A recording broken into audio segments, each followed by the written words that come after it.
Good morning children. ఇది మీ maths part 2 బుక్‌లోని third page. ఇక్కడ first instruction చూడండి. Right the following in numbers.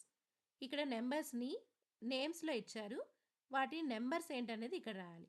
8012 దాన్ని నంబర్స్‌లో ఎలా రాస్తారు? అలాగే 49501 దీన్ని నంబర్స్‌లో ఎలా రాస్తారు? వీటన్నింటిని అలాగే రాయాలి. నెక్స్ట్ సెకండ్ ఇన్‌స్ట్రక్షన్ చూడండి. What are the missing numbers? So, ఇక్కడ కొన్ని గ్యాప్స్ ఉన్నాయి కదా! ఈ గ్యాప్స్‌లో మిస్ అయిన నంబర్స్ ఏంటో వీటిని అబ్జర్వ్ చేస్తూ రాయాలి మీరు.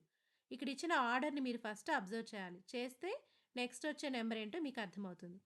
5000, 6000, 7000 సో, ఇలా ఈ ఆర్డర్ బట్టి ఇక్కడ ఏ నంబర్స్ వస్తాయో మీరు రాయాలి. నెక్స్ట్ అలాగే సో, 20,000 ఉంది.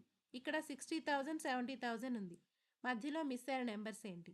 ఇలా ఆర్డర్ ప్రకారం చూసుకొని మీరు గ్యాప్స్‌ని ఫిల్ చేయాలి. నెక్స్ట్ థర్డ్ ఇన్‌స్ట్రక్షన్ చూడండి.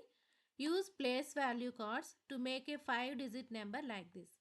ఇక్కడ 5 డిజిట్ నెంబర్స్‌ని ఇచ్చారు. వీటి ప్లేస్ వాల్యూ కార్డ్స్‌ని యూజ్ చేసి ఈ నెంబర్స్ యొక్క ప్లేస్ వాల్యూ ఎంతో రాయాలి. సో, చూడండి 4 వన్స్ ప్లేస్‌లో ఉంది కాబట్టి 4. 7 టెన్స్ ప్లేస్‌లో ఉంది. So, 7 tens are 70. 9 హండ్రెడ్స్ ప్లేస్‌లో ఉంది. 900. అలాగే 8 థౌజండ్స్ ప్లేస్‌లో ఉంది. అప్పుడు ఇదేమవుతుంది? 6 10,000 ప్లేస్‌లో ఉంది. సో, అప్పుడు ఇదేమవుతుంది? ఆ ప్లేస్ వాల్యూ కార్డ్‌ని మీరు యూజ్ చేసి వీటిని ఫిల్ చేయాలి. అలాగే ఈ నంబర్స్ అన్నీ కూడా. Next right the place value of 8 in the following 5 digit numbers.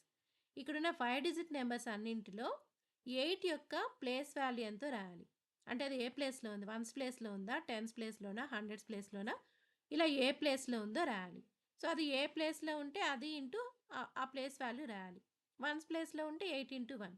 Tense ప్లేస్‌లో ఉంటే 8 ఇంటూ 10 ఈ విధంగా అనమాట. అదే విధంగా ఇది కూడా. Right the place value of 3 in the following 5 digit numbers. ఇక్కడ 3 యొక్క ప్లేస్ వాల్యూ ఎంతో ఆన్సర్ ఇక్కడ రాయాలి. ఇది థర్డ్ పేజ్.